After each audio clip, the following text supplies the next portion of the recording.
Welcome back to this week's edition of Rolling with Stone. Courtney Davis alongside head coach Tom Stone. Tom, uncharted waters for you guys this weekend. Started off conference play, tough one in overtime down in Austin, 1-0 against the Horns. Yeah, as predicted, we knew it was going to be a tight one.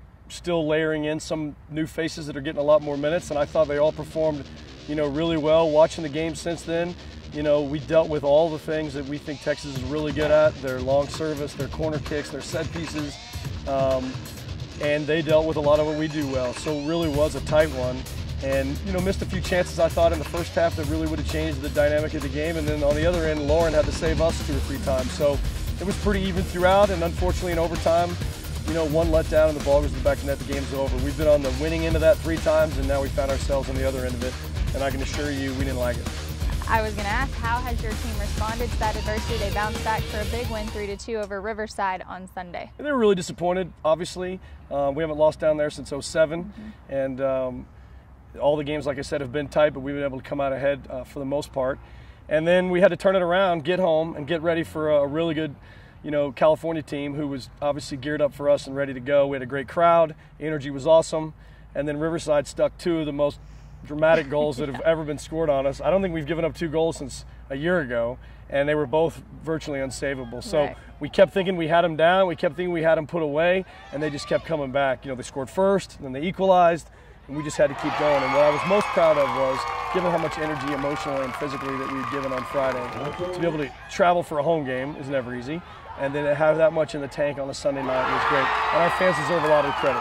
They really pushed us, they really willed us to win, and they were great on the mat. You've got a huge weekend coming up. OU and Oak State both come to Lubbock. It's never shy of drama with either of these 2 teams. Well, again, it's in the Big 12, so everybody knows each other. And Oklahoma is having one of their best seasons in recent history. This is the best Oklahoma team I've seen in probably 8 years. And I feel like they are on the rise, and that's great for the conference. That's great for them. It's not necessarily great for us, but we've got to be ready for them. What's going to be key for you guys? Are they more of a Texas team, or are they more of the speed that you're used to seeing when you go out west? I think this Oklahoma team is the fastest one we've seen. They've got a great game plan. They beat Florida, who's a top 10 team, and they're certainly believing. They're moving up every week. Their RPI is high, and they're hungry. So we're going to see. I'm sure we're going to see the best that they have to offer.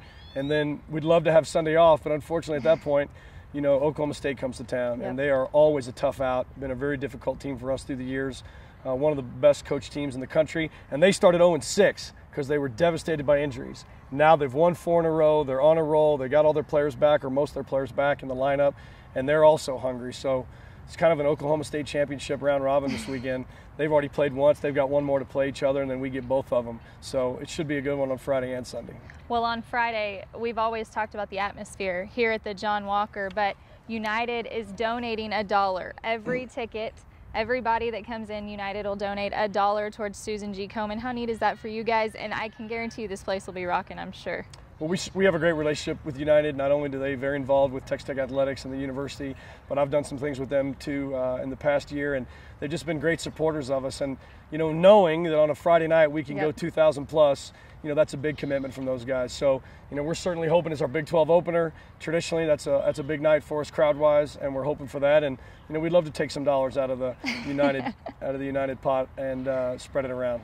Well, 7 p.m. against Oklahoma here at the John Walker Soccer Complex on Friday, and then come back out after church on Sunday, 1 p.m. against the Cowgirls of Oklahoma State as the Red Raiders wrap up a huge weekend here at the John Walker Soccer Complex. We'll see you next week.